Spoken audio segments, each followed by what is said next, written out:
Yeah. NXT from April the 1st, 2025, a very solid show. We are 3 weeks away until Stand and Deliver. The card is shaping up to be pretty okay for the most part.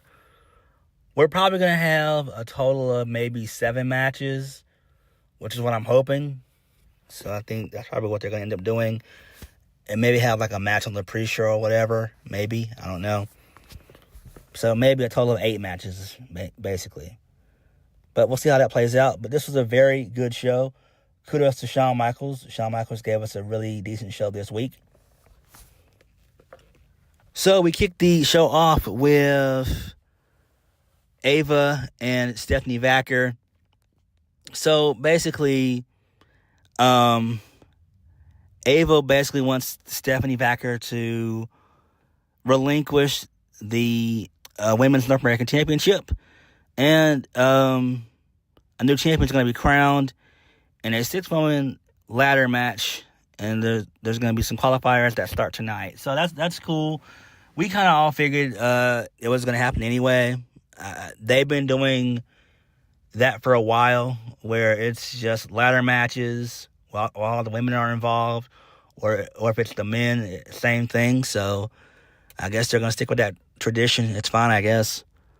So Stephanie Vaquer said she's fine with this and she'll agree to it, but only under one condition, and that's if she gets to that she gets to pick who she wants to face at Stand and Deliver for her NXT Women's Championship. So Jordynne Grace comes out. She says that she's got next after she knows that Jada Parker's not out of the picture. So Jada Parker comes out. She says that she's got next. And then Jada Parker and Jordynne Grace, they get into a fight. And so this makes sense. They get into a little brawl. And then basically out of nowhere, Jordynne Grace just military presses one of the security guards. Whoever that guy is, he deserves a fucking raise. That was tremendous. That was great. Really good shit there. That guy's awesome. He's a pro. He sold that shit great. That was great. So good stuff there. I'm thinking who her opponent is going to be, that she's going to choose, is probably going to be Julia. We haven't seen Julia since she lost to Stephanie Vaquer a couple weeks ago. So that might be who Stephanie wants to face. That gives them a chance to fight on the biggest stage of the year, basically, for NXT. So hopefully we go down that route. If not, then I could see her, that being Julia, qualifying for the Women's North American Championship ladder match. So, yeah. All right, moving on. So, Sarah Schreiber, she had a backstage interview with Oba Femi in the parking lot. Oba didn't care about what Trick Williams has to say. He's not the champion. The ruler is. He doesn't decide. He doesn't answer to anybody. Trick answers to Oba. Tonight, Trick will get his final verdict, and he's going to find out the hard way why you don't call out the ruler. Nice. Good stuff there. Moving on. So the entire women's locker room, they bicker back and forth. Cora Jade says to Lola Vice that she wouldn't know what to do with that championship besides shake her ass, which was great. So that lets us know that they're probably going to end up both qualifying in their respective matches. That's good there. Moving on. First match of the night. Zarya, she qualifies. She defeats Last Legend. So this is cool. I actually wanted both women to be in the ladder match, but it does make sense. I feel that Last Legend and Jakara Jackson are going to get called up, just like with Roxanne Perez. So I feel like they are going to call up quite a few people who are ready. And that's fine. This makes sense. The match was fun, though. This was a really good back-and-forth match. Loved it. Really good shit. Moving on. So, Inamura, he gets into a bit of a tiff with Wesley and Tyson and Tyreek. because they were laughing at him. And so it is what it is. Who cares? It's not really that important. If Wesley loses, then it seems like he's probably going to get his call-up as well. But why would he leave his homies in back at NXT? They're green themselves still, so I don't know. And I don't know how successful Wesley would be on the main roster. I really don't. I don't. Not going to hold you guys up. All right, moving on. So we go to Ava's office. Kalani Jordan's making her case as to why she'll recreate history at Send and Deliver. Roxanne Perez shows up. She says this is the perfect opportunity for Roxanne because once she climbs up the ladder and grabs the NXT North American Women's title, she'll be the first woman to capture every single championship at NXT. Kalani knows that Roxanne Perez is great, but over her dead body, will she be a stepping stone? In another page of Roxanne Perez's book, Kalani says that she's getting hers.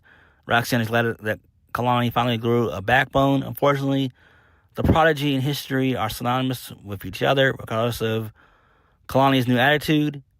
So Ava informs both Roxanne and Kalani that they'll be facing each other in the second qualifying match. All right, that's fine there. Good stuff there. I was actually kind of shocked that Roxanne Perez lost, but it actually does make sense why she lost, though. So that's good. Good shit. Moving on. So the family, they're able to get some details on each member of the Dark State. So Leon Lennox, he's got a background in playing college football and was known to be a hothead with a short temper. According to his former teammates, he's got several degrees in psychology, so probably a couple masters and maybe a PhD, maybe. I don't know. Osiris Griffin is a former ACC All-American offensive lineman from Syracuse. He's not a dumb meathead. His former coach told Luca that Osiris has great instincts and anticipation for his opponent's next move. So Rizzo, she looked into Cutler James, a college wrestler from Duke. that got a kick out of me because, Duke University. But we know, Duke from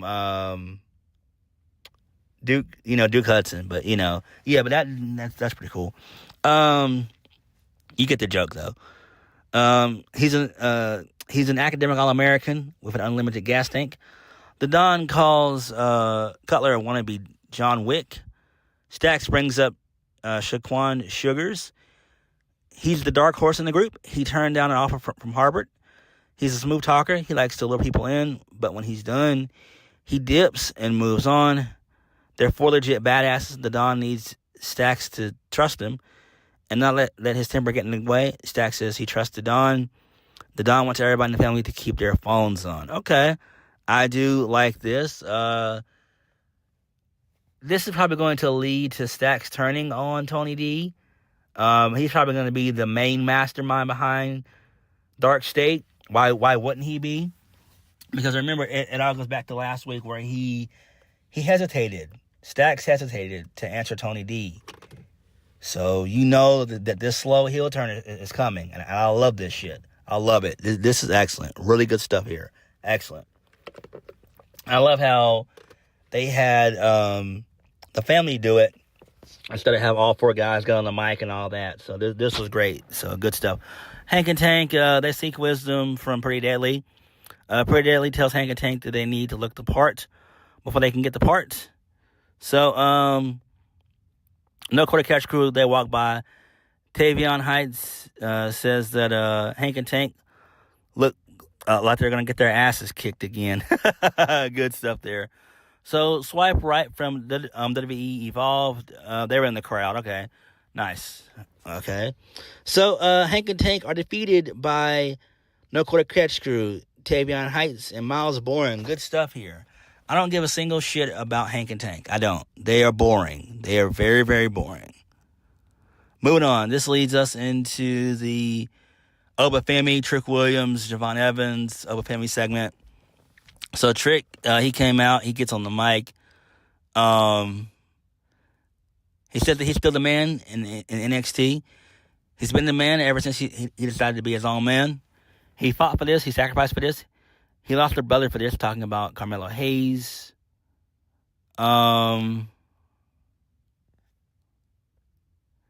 He said he did all that just to become the Whoop That era. He did all that for this to become the Trick Williams show, even though we know it's the CW network, which is great. But don't get it twisted. Every Tuesday, you turn on the CW, Oba, he's him. But all this success comes at a cost. He feels all the hate in the back. You don't want my Sean. Y'all don't want me to be that dog. Y'all don't want me to get back to the top. But I get it now. So Javon shows up. He says, Trick, he's going to be real with him. Trick says, why do you keep, interrupting me? What happened last week? That was just a collateral damage. Stand and deliver. So, Javon says that he finally understands Trick. He understands that his spot where he was, because that last year Trick was Javon Evans. He was in his spot. When Trick really wanted to become the NXT champion, wanted the NXT championship, he became NXT's golden child. Javon said that he wants the top spot. He's ready to break out of somebody. He doesn't need to break out somebody's shadow to get that number one spot. He's ready right now. So Trick says, he was the one selling tickets. He was the one putting NXT on the map. He's the one that carried the brand. So they continue to bicker back and forth. Javon Evans says that Trick was one hell of a champion. He says, but you're not Trick Williams. You're Carmelo Hayes. And the crowd pops. And I was like, oh, shit, holy shit. But it does seem like that. It does seem that Trick is still acting like Melo, as if Melo was still there. So I do love this. Javon calls Trick a damn hypocrite. So he mentioned again that he did drop Obafemi, and he's the only one who's ever done that. So Obafemi shows up. He bickers back and forth with both Trick and Javon Evans. He says that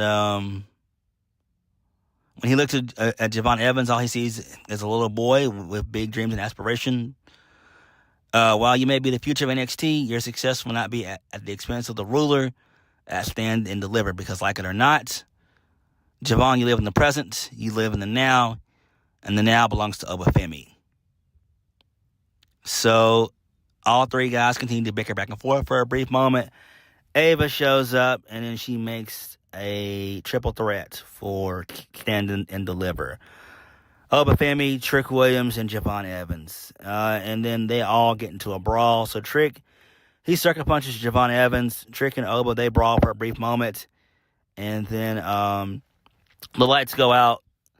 Dark State, they show up. They beat the shit out of Trick, Javon, and Oba. So that's fine there. It makes perfect sense. Trick was the last one to get beat down. And no, Trick is not a heel. I'm not a fan of the triple threat stuff. I'm not. But it does make sense. I'm a fan of all three guys. But Javon Evans, I do like him. I do. I just feel that he should be in the North American title picture, in my opinion. Especially now since, spoiler alert, Ricky Starks won. So maybe we could get something, with those two locking up, and maybe have Ricky do the heel. But this makes sense, I guess. I'm fine with this, I guess. I'm fine with this. So we have to wait and see how things play out. We got 3 weeks left. Moving on. So Andre Chase, he suffered a cracked rib in his match with Ethan Page. Andre Chase says that he's all alone. So Kale Dixon and Uriah Connors, they're going to have Andre Chase's back.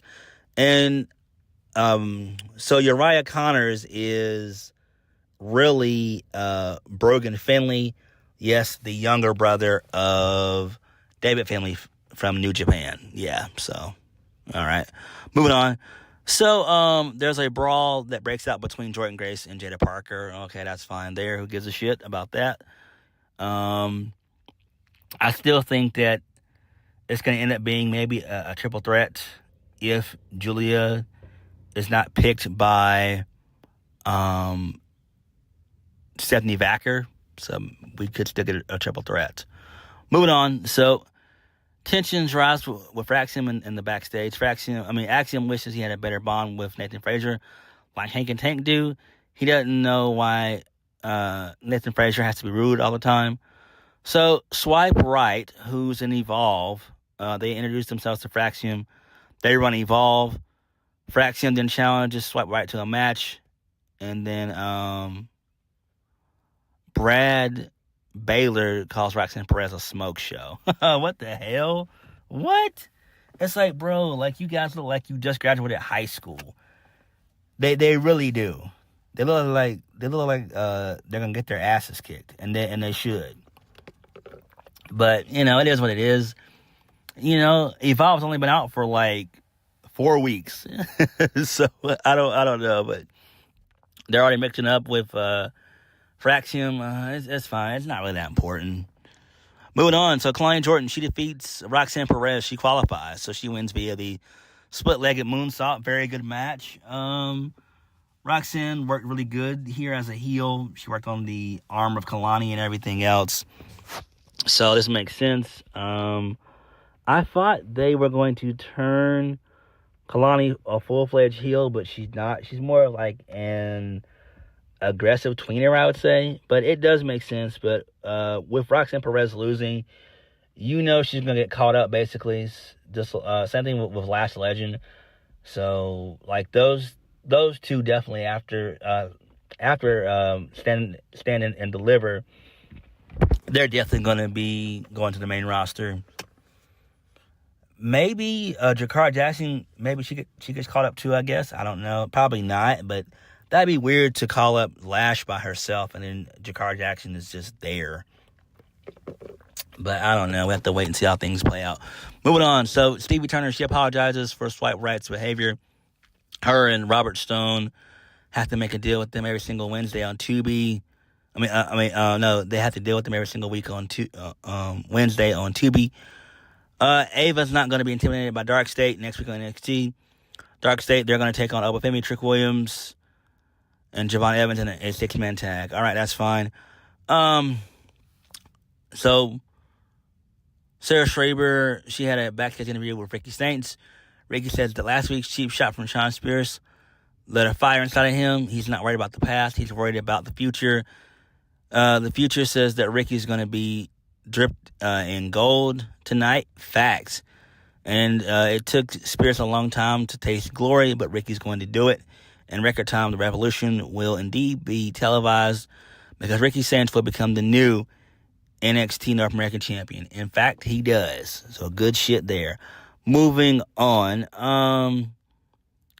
So Zarya, she loves the confidence that Kalani Jordan has, but she's not going to win at Stand and Deliver. So Ruka's going to be having a qualifying match next week, and then Kalani reminds So Ruka about nice people finishing last. So Ruka says that Kalani Jordan will not drive a wedge between her and Zarya. And Zarya doesn't mind the tag name of Zaruka. Okay. Zaruka. Okay, I guess. Who cares? That's weird, but okay. Main event of the evening. Ricky Saints, a.k.a. Ricky Starks, defeats Sean Spears. He wins via the Rochambeau. Towards the end of the match, Ricky was able to beat up all 3 members of the Calling, except for Izzy Dame. She didn't get involved at all. She didn't play a factor. Really good stuff there. Towards the end of, post-match, Ethan Page shows up. He hits a twisted grin onto Ricky Starks, taking him out, and then he poses with the North American Championship, and there were loud Tony fumble chants that broke out, which is great. So this is really good shit there. I fairly enjoyed this stuff. This was tremendous. Excellent stuff. Ricky winning was the right decision, obviously. It seems like the Calling, since they were all taken out in timely fashion, like how they were with the spear and everything else and all that from Ricky, it seems like they're going to probably get called up, probably. All of them, more than likely. You don't need to have a whole bunch of factions in NXT except for like maybe a good 2 or 3 you've already got, two factions running around. You got the family still for now, and then you've got Dark State. You don't need to have a third one in Sean Spears, the Culling, even though they suck. I'm not saying that Izzy Dame sucks, but anyone teaming up with Sean Spears, you do suck. So it is what it is. But NXT, for the most part, was solid. I love the Ricky Starks winning. That's great. So it seems like it's going to be Ricky Saints and Ethan Page for the North American Championship at Stand and Deliver. I doubt if it's going to be a triple threat. Why? When Ricky took out the entire crew of Sean Spears. So Sean Spears is going to be a non-factor. I'm loving what they're doing with the family and Dark State. That's pretty cool. That's interesting there. The Oba family, Trick Williams feud along with Javon Evans. No, I'm not a fan of triple threats. I'm just not. I'm still thinking that this is just a way for Oba to retain. And then maybe after, once Oba's done with Javon, maybe him and Trick are going to feud. And have a lengthy feud, so maybe that's what they're going to do, and maybe that's why we're not getting Trick and Oba right now. Maybe they're gonna hold off on it. So but all in all, NXT was good for the most part. Some of the matches didn't click. I did like both women's matches. Those qualifying matches were solid on both ends for the women. I didn't care about Hank and Tank. I just don't. I'm trying to think, what are they going to do with the tag team championships for NXT? What's Fraction going to be doing? They're probably going to have like a multi-man tag of some sort. Probably like a 4 to 6 team tag. So, we'll have to wait and see how everything plays out. But NXT this week was pretty solid. What did you guys think? Like, comment, subscribe. Peace.